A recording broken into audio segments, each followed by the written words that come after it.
Good afternoon, everybody. We are here today to learn a little bit about commercial real estate. We're calling this our 101 class as our kickoff. Feel free to interact, ask questions, comments if you guys have things that you want to learn a little bit more about as I go through this. Please stop me and let me know. So to kick things off, a little bit about our Trinity team commercial division. My name is Eric Fritzke. I am a co-founder with my partner Gordon Ballinger. We started Trinity Team back in 2009, really when we joined our Keller Williams office here. So it's been quite the journey since then. Currently, as you can see up on the board there, Todd is on our team, specializing in religious or nonprofit facilities, primarily with churches. Hope is back there behind the camera. You can't see her, but she does a lot of the hard lifting on the back end and helping us with a lot of our administrative tasks, analytics when we're analyzing and doing investment analysis of for properties.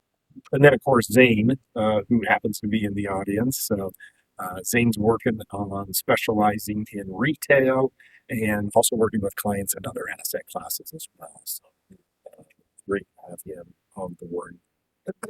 Our investment advisory division specifically focuses on working with investors who want to purchase commercial real estate as an investment, whether that's a primary objective for them in their kind of investment portfolio, or whether it's a piece of their kind of holistic picture when they're looking at other types of assets, stocks, bonds, mutual funds, those types of things. Um, Often we hear financial advisors talk about it's going to be well rounded. Commercial real estate can really be a great piece of that. So, what is commercial real estate? Commercial real estate is really primarily intended for business use. There we go. Can also be for residential use in the case of multifamily, right? So we think of multifamily apartments. Multifamily could also be considered condos and townhomes, but those are typically, for sale type of opportunities that wouldn't necessarily fall under commercial because those are being occupied by owners, right? Office buildings. We're occupying an office building, sitting in an office building today. This is owned by an investor who owns and operates this building. Keller Williams happens to be one of the tenants, amongst a number of other tenants in the building. The retail centers, that's pretty easily explained, right? We all have been to Starbucks or go to King Soopers or whatever, where we like to shop, right? Those are all types of retail centers. Industrial and flex facilities, pretty easy to understand and think about Amazon, right? Amazon occupies big industrial buildings. That's pretty easy to understand when you see the big, typically concrete tip up, and then the different types of builds and construction in industrial. But that's kind of an easy one to picture. And then special purpose properties and land. So as I mentioned, with Todd focusing in on like church properties, those are considered special use properties. Land for development, even could be potentially as an investment as well. There's kind of a term called land banking. That's where somebody might purchase a piece of land to hold on it for long term for that appreciation over time. So again, other types of commercial properties you see on a regular basis. One I didn't mention, medical dental offices. We've all been in a hospital or been to a dentist. Some dentists occupy retail centers, some are in little freestanding buildings. Um, Self-storage facilities, right? Who hasn't had or been somebody who's had a storage facility, but we as a team have one now in a property just down the road. Those can be great, kind of somewhat hands-off investment properties. And oftentimes those are a good asset class to be looking at. Manufacturing in warehouses or industrial properties, mobile home or manufactured home parks. That's another kind of specialty asset class that we'll see. Um, Sometimes bigger like REIT type of investment um, holdings have for investment. Hotels, motels, it's another example. So really the way I like to boil it down to, if somebody's not living there, pretty much everything else kind of falls under commercial. Why commercial real estate? Commercial real estate really can be a great investment for the long term. Not only do you see appreciation over time, but you also see monthly reoccurring income as well. It's a durable stream of passive income. There's also multiple tax advantages that you can take into account when you're looking at investing in commercial real estate. And it can really be a legacy piece for your heirs, kids, grandkids, whatever the case may be. I have a neighbor friend actually that lives across the street. Her dad and grandma invested and built multiple apartment properties down in Denver, and she's reaping the rewards of that from continued income from those properties. So again, the future benefits for future generations in terms of holding on. Who's that guy on the screen there? Only one of the most wealthy guys in the world, right? Warren Buffett. So quoting from him, only invest in the things that you have understand. So that's one advantage for certainly us that are in the real estate industry and have our licenses, that we invest in what we know. Part of the reason we want to teach these classes, not only for our clients and the public, but for our internal kind of clients and team members and those people within the office as well. So things that you can control. There's 6 things here, Red, we can see. Income, rents typically go up over time. Most commercial leases have what's called an escalation that's built into them. You guys heard of the CPI index, right? That's the index of kind of cost of living that goes up over time. Typically, commercial real estate follows that, so in that 2 to 3, 4% range. So that's one of the things. You can control expenses to a large degree, right? Some stuff's a little bit out of your control, but even taxes that increase, you can protest taxes now. Are you guaranteed winning? No, but I believe there are some controllables there. You can control the asset itself. You can refinance it. You can borrow against it. Uh, it's something that's tangible, right? You can touch it, you can see it, you can go visit it, that sort of thing. You can control the debt because you're the one that decides how much debt or how little debt you want to place on the property that would affect that, income in your pocket. Potentially, it might make sense if you have enough equity in a property to be able to leverage that someplace else, maybe, and reinvest that into another property. That might be something that would be a consideration.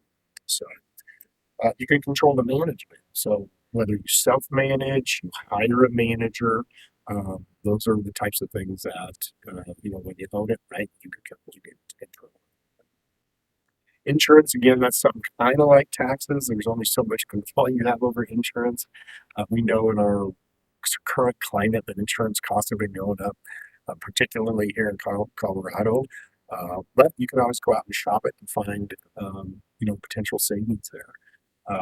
Our in-house property manager has been doing a good job with our owners and going on and getting insurance bids from other carriers to look at reducing those expenses. We had a kind of a win here recently with a owner that Zane's been working with, where we're able to lower her taxes by $3 or $4 a year. I think It was like over $3,500. yeah. So yeah, so that's somewhat controllable. So what we really like to do is establish what an investor's goals are. What are the types of returns they're looking for? Cash flow over time. Any other motivating factors? Are they purchasing a property because they want this to be a legacy property for grandkids down the road? Are they just buying it now for mailbox money, to support their retirement? So we really want to understand what are their goals. What's kind of a risk tolerance? This could really kind of dictate what type of asset class. Different asset classes are at different stages in every market, right? Like because the market's good for industrial may not necessarily mean it's good for office, right? We're experiencing that right now, particularly with downtown Denver. Downtown Denver office is, at low, right? Where industrial and particularly the retail in our market right now is pretty strong. So, and then budget targets based on financial capacity and goals. And if they're going to have partners, you just invest on their own. So, question. Is part of the reason that offices are low because there's so many people working from home? They're not needing offices? Is that the, That's a big factor. Yeah, I mean, obviously coming out of COVID, that was really the driving factor, right? That created a lot of vacancy in downtown Denver. And so companies are still kind of figuring out, part-time, hybrid, full-time. And so I think, and we'll talk about this a little bit too, there's some other factors, particularly with downtown, but those are some of the things that we have to take into consideration when looking at, an investment too, right? Because there's political, there's economic. So there's a number of other factors that we look at for a particular area that, might be dealing with what's creating a higher vacancy level. so as a commercial agent, that's something that you keep up on? Sure. Yep. Absolutely. Especially when we're in that due diligence phase, right? Or even preliminary. Um, Everything has some sort of a risk factor to it. But somebody's willing to take a little higher risk, and the opportunity is there, right? Because at some point, office is going to come back. It's just kind of hard to predict, right? It's been in an all-time low. We've never seen historic vacancy rates like this in the past for this extended period of time, and it's due to a lot of those factors. So as an agent, you are the one that would advise us as investors what would be the best as far as price and Certainly. what you should pay and shouldn't pay. Yep. Okay. Absolutely. Thank So again, really establishing what your goals are as an investor and finding the asset that matches that. Okay, some more kind of key considerations. So, we talked about kind of overall investment, objectives, risk tolerance, time horizon. So, what is the timing for that investor? What kind of comes into play with that? What type of capital do you have right now to invest? Is there any other factors like, oh, I got to sell a property in order to purchase this one? Is there a 1031 that comes into effect there? So obviously not all property types are the same. They're not going to perform the same. Again, understanding market dynamics, potentially supply and demand in terms of lease space, sale properties on the market, recognize and plan for market cycles, like we talked about a little bit ago. Office is at a lull, but retail's pretty strong right now. Really conduct thorough due diligence, and we get into a class where we really talk about a lot of the details in due diligence and what that looks like. Maintain adequate contingency and capital reserves. Most banks, at least these days, or for an investor, they're going to require 25 or 30% down. Oftentimes it makes a lot of sense then to have some reserves set aside too for capital improvements or right repairs and maintenance, things that happen to a property down the road that you have to continue to maintain them. And then be prepared for setbacks, right? Who knew COVID was going to hit and that office vacancy was going to hit, 30, 40%, right? So you can't predict for those kind of type big contingencies, right? But you can certainly plan for small ones. So again, kind of the process that we look at here, wealth building through income. So cash flow, what does the cash flow that the property generates? We're running a pro forma analysis. We're looking at multiple factors there. So what is the net income after expenses? And then you still got to figure debt service, right? Because if you're not paying cash for a property, what's going to come out of that net income or NOI, debt service, right? So we want to make sure that after that's all said and done, there's still a good cash flow out of that. And cash on cash returns. So how much cash you have to invest versus what you're actually putting back in your pocket, and principal pay down factors into that as well. Depreciation, there's all types of strategies for depreciation. In commercial real estate, there's long-term depreciation over 39 years. Residential is a little bit shorter, 27 and a half. There's also what's called accelerated depreciation. And so we can have a company do that for us, and take a long-term depreciation and accelerate that into a shorter time, typically through what's called a cost segregation study. So that's just something pretty interesting that I think we'll talk about down the road. I do have a question. What is the purpose of shortening the depreciation, just so you can get better tax write-off? Or Yeah, it does give a significant tax advantage there. It just depends, again, kind of on that individual investor too. Let's say their business creates like an unusually high income year, right? So they need some write-offs. So that it would be good for them to do an accelerated tax depreciation on the property than to write off some of that income. So, we just kind of look at that on a case by case basis. So that would be one example. The other thing when we're looking at building equity in a property, as I mentioned, all real estate appreciates over time, right? So a property that you purchase today is probably going to be worth more in 5 years, 10 years down the road, right? And not just a little bit more, but typically significantly more. The equity on that, plus when you have tenants paying rent, right, they're paying the principal down. So that's not coming out of your pocket like if you were living in a home and paying that principal down. That's coming out of the tenant's pocket. And then, as I mentioned, appreciation over time. I do have a question. Does vacancy affect? I mean, is that part of depreciation? Where does vacancy, if you have vacancies over a length of time, can you write that off?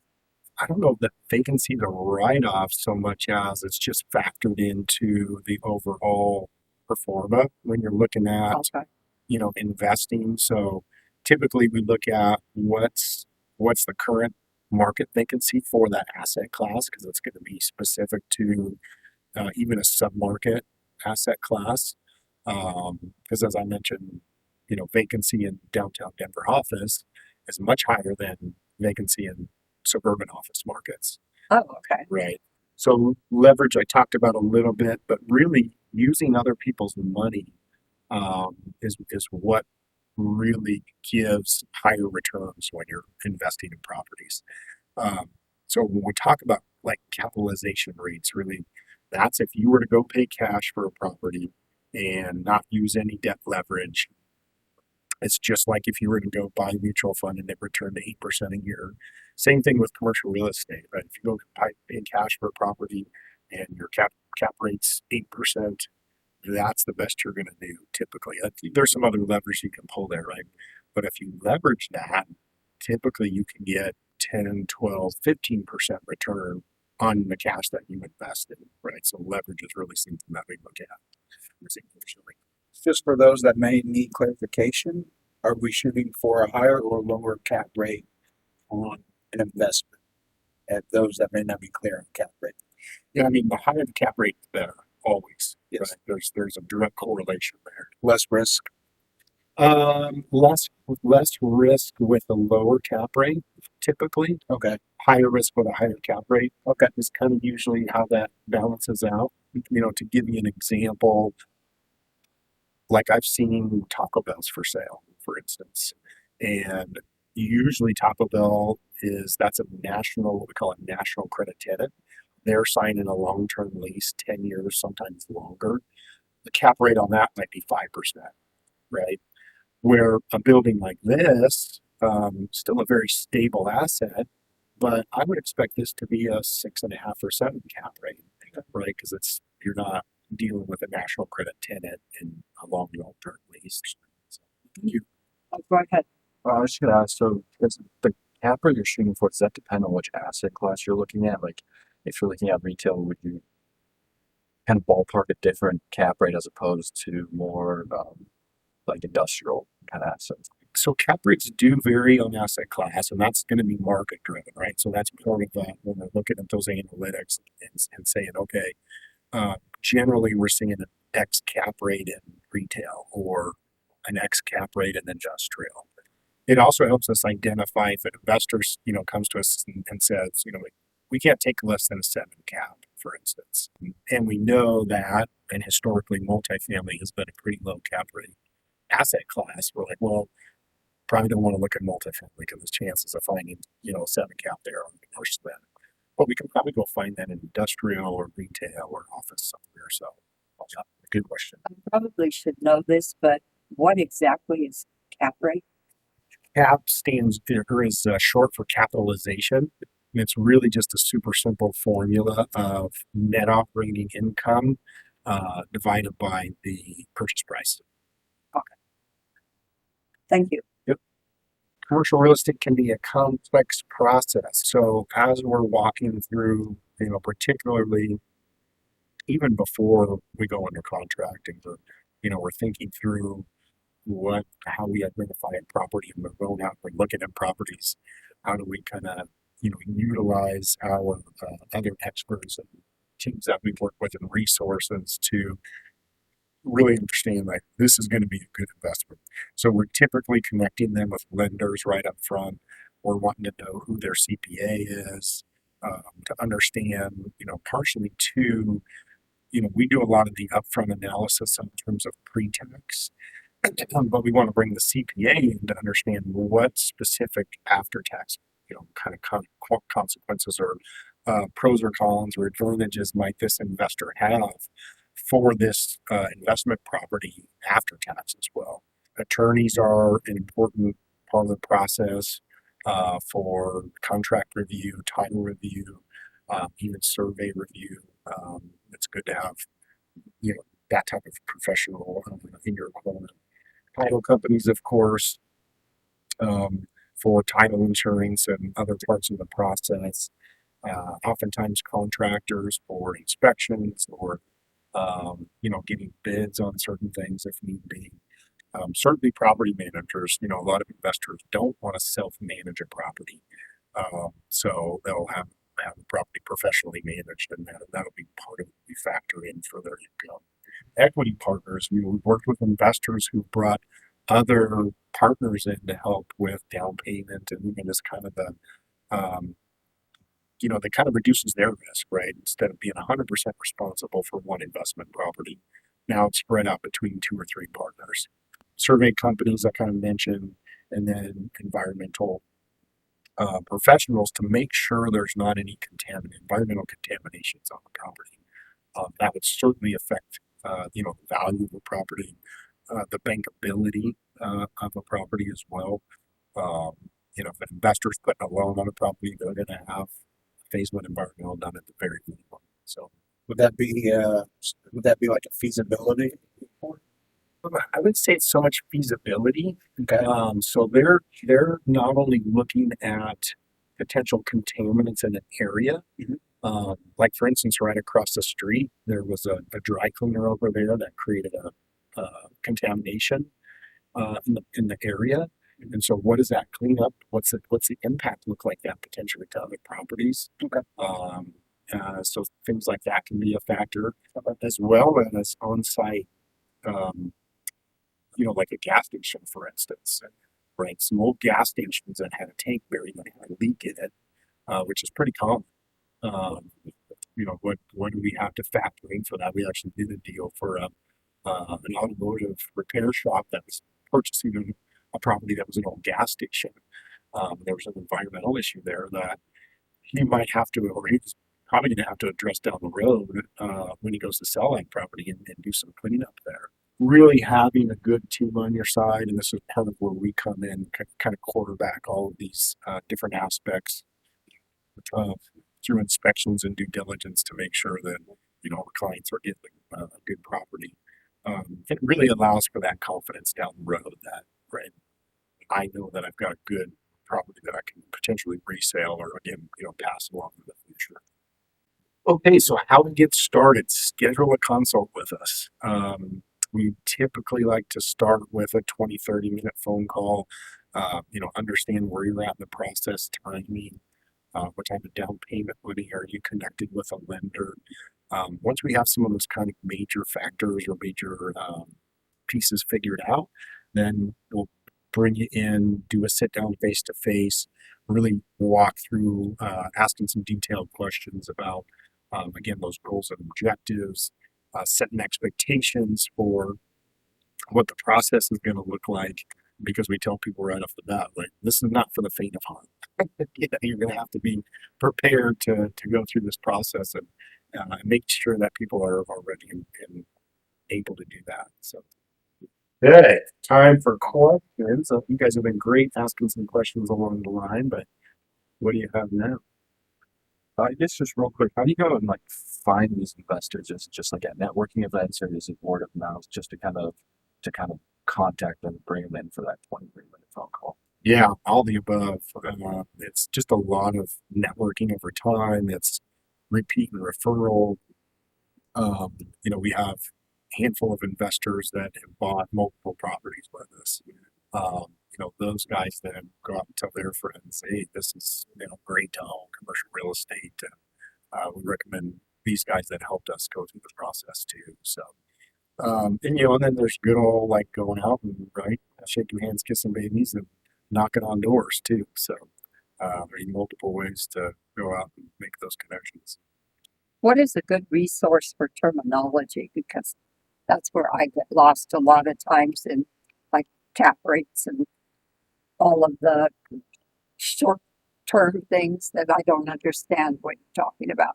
Yeah, I mean, obviously we're a great resource. I know AI is getting pretty smart these days and can be a good resource as well.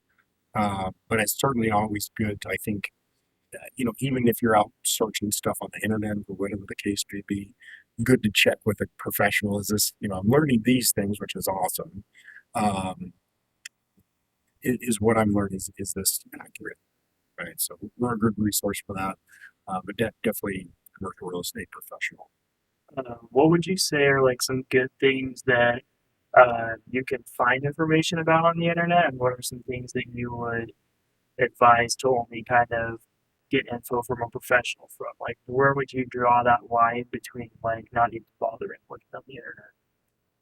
Yeah, I think it's it's good just to start doing some inquiry of what are the pros and cons of being a commercial real estate investor. Just to answer some kind of high level questions like that. And then I think the more you kind of get into the details, that's where you want to bring a professional in, just kind of either confirm what you're learning or say, should I be taking anything else into consideration? Right. Because that's some of the stuff that, again, we'll go into more detail down the road, but the due diligence is really important, especially under contract, once you go under contract, right, prior to closing on the property. Because you may get to a point where you say, no, I need to terminate this deal, right? It's just not the right deal for me. And so I think again, that's where it's important to have all those people on your side that help to jump in that. So when you say down the road, you're going to have more classes like this? Correct. Okay. Yep. And would that be found on the website? Yes. Okay. Yep. Thank you. Anything else?